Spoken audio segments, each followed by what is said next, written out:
जैसा सोचेंगे वैसा ही बनोगे।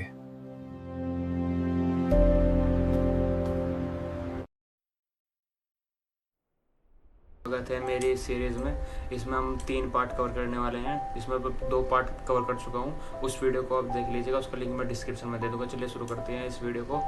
तो उसमें पार्ट तीसरा है हमारा, जैसा सोचोगे वैसा बनोगे। इसको हम डिस्क्राइब करते हैं पूरी बढ़िया तरीके से।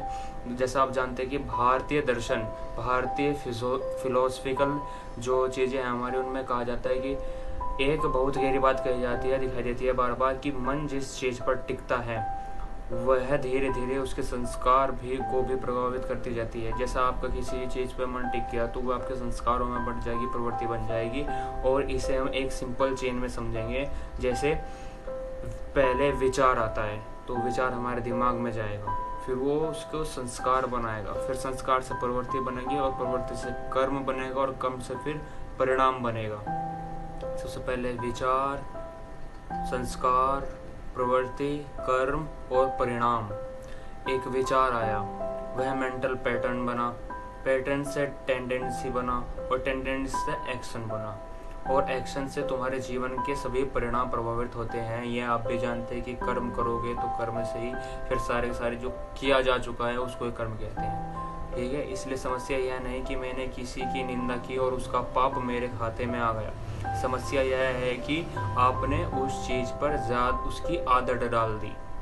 ठीक है ना, आपके मन ने उस चीज़ की आपको आदत डाल दी तो वो आपका कर्म बन जाता है।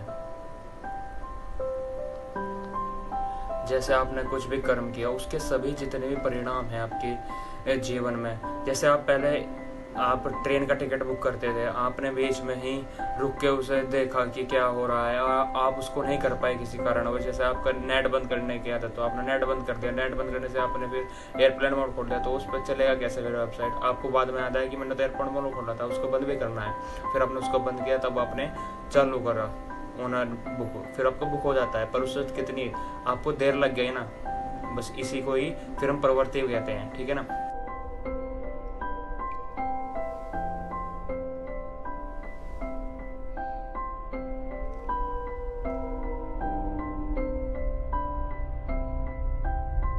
फिर पार्ट 4 आ जाता है हमारा, बुरा मत देखो, बुरा मत सुनो और बुरा मत कहो। अब समझ आता है कि बुजुर्ग क्यों कहते थे, हमारे बड़े बूढ़े क्यों कहते थे कि बुरा मत देखो, बुरा मत सुनो और बुरा मत कहो। इसका मतलब यह नहीं कि जितना भी दुनिया में गलत हो रहा है, गलत चीज़ हो रहा है, उनको आंख बंद कर लो। नहीं, ऐसा कहना बिल्कुल भी नहीं था उनका कहना था अगर कोई अन्याय हो रहा है तो उसे पहचानो जरूर, उसको जानो पहचानो कि क्या से हो रहा है, क्या हो रहा है। अगर किसी ने गलत किया है तो उसे क्रिटिसाइज भी करना कभी कभी बहुत ज़रूरी हो जाता है। लेकिन डिफरेंस है, सत्य बोलने और निंदा करने में भी डिफरेंस होता है। अगर आप सत्य बोलते हैं, अगर तुम कहते हो इस व्यक्ति ने यह गलत काम किया है और इसका कारण यह है, जैसे आपका धर्मेंद्र प्रधान अभी रिजाइन दिया उन्होंने नीट के पेपर के लिए कि नीट का पेपर लीक हो गया था, तो आप उनके कर्म को उनके व्यवहार को उन निंदा करोगे, जैसे लोग ना कि अभी प्रोटेस्ट में। पर आप ये नहीं कहोगे कि धर्मेंद्र प्रधान ही बुरे हैं, उनका पूरा चरित्र बुरा है। तो दूसरे लाइन में हम ये बोलते हैं कि तो तुम बिहेवियर की बात कर रहे होते हो, ठीक है ना उसमें। लेकिन अगर तुम कहते हो ये इंसान ही घटिया है, इसके अंदर कुछ अच्छा नहीं है, तो आप सीधा उसकी आइडेंटिटी पर अटैक कर देते हो। एक करेक्शन की संभावना कहता है, जो हम निंदा मतलब जो सत्य बोल रहे हैं कि हाँ इन्होंने ये काम किया है, ये गलत है, तो ये एक संभावना को क्रिएट करता है, करेक्शन की संभावना को क्रिएट करता है। पर दूसरा क्या देता है, कंटेप्ट, पूरा पूरा ये तो इंसान ही। चलो ठीक है। अब वो जैसे आपकी आदत बन गई है, अब वो आदत से आपकी प्रवृत्ति बन जाएगी, आप उसको बार बार करने लगेंगे। ठीक है, और जब वो आपकी आदत बन गई है, वो बार बार होने लगा है, तो उसके कर्म से आपके जीवन के सभी परिणाम प्रभावित होंगे। इतने प्रभावित होंगे, बुरी प्रवृत्ति ना बने और सत्य और निंदा में अंतर पहचाने और अपनी प्रवृत्ति को ठीक रखें और आदत को सही बनाएं, और कर्म के जितने भी आप करते रहेंगे उससे परिणाम भी आपको सही मिलेंगे। अब हम पार्ट